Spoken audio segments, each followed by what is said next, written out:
You're listening to Journalists on Journalism, a weekly podcast brought to you by Stanford's Graduate Program in Journalism.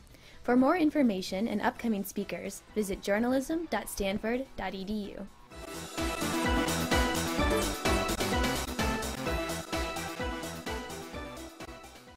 Welcome to the October 27th edition of Journalists on Journalism.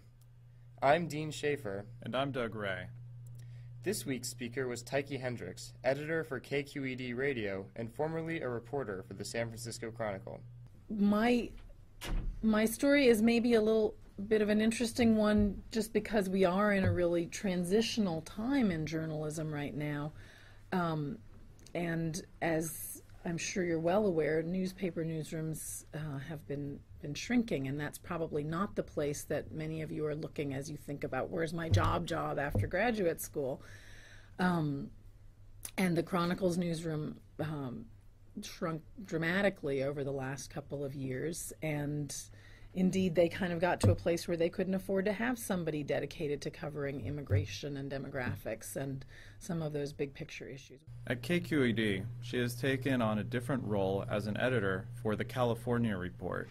And I'm specifically editing stories about state governance and dysfunction in state governance. And this has been an interesting kind of shift for me from the newspaper newsroom, which, you know, is a for-profit, ostensibly, business. It's the Hearst Corporation that owns it, to working in public radio, which is funded by listeners, funded by foundation grants, and has a much more explicit sort of public interest, sort of public service mission in terms of the journalism that it does. And it's possible to say, let's go deep on this really wonky topic of how do we govern ourselves as a state, and what are the structures of governance, and how are they working or maybe not working so well.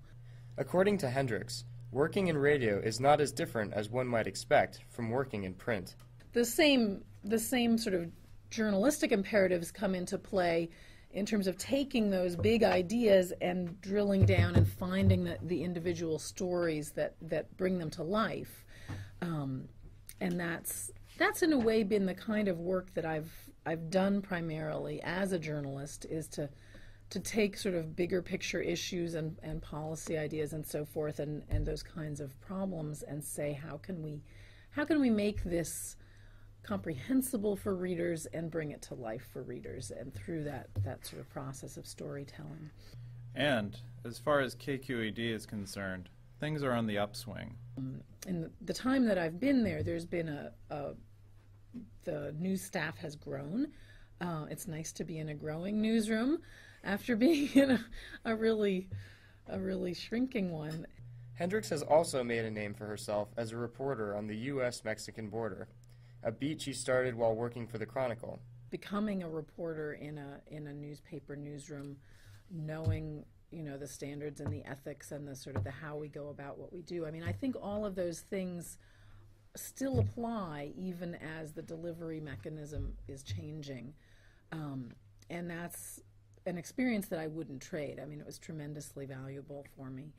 And I was also very lucky to have the opportunity then to grow into longer big picture stories, and then to have, in fact, an editor from the University of California Press approach me and say, we saw this series of stories that you did about the border in the newspaper. Would you be interested in expanding that into a book? And I sort of thought, well, sure, it's half written anyway, no problem. And then realized once I had made a full book proposal and it was accepted and we had a contract, that in fact writing a book was a whole different animal.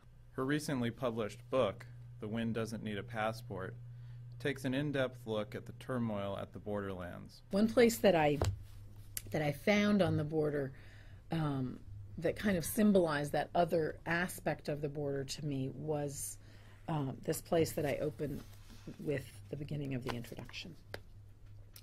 The green-brown water of the Rio Grande swirls and eddies as it flows eastward past the overhanging trees on the shore at Los Ebanos, Texas, site of the last hand-pulled ferry crossing on the U.S.-Mexico border. The steel barge, tethered to a system of cables and pulleys, plies the river from 8 a.m. to 4 p.m. each day. The ferry's deck can accommodate 3 cars, a dozen pedestrians, and a few stocky men in feed store caps and dusty blue jeans who grasp a rope spanning the river and pull rhythmically, leaning their bodies into the work. On the 39th pull, the ferry floats across the midline of the river, leaving the United States and entering Mexico. Elsewhere along its length, the international line is marked by a steel wall flooded with stadium lights, or a few strands of barbed wire tacked to wooden fence posts.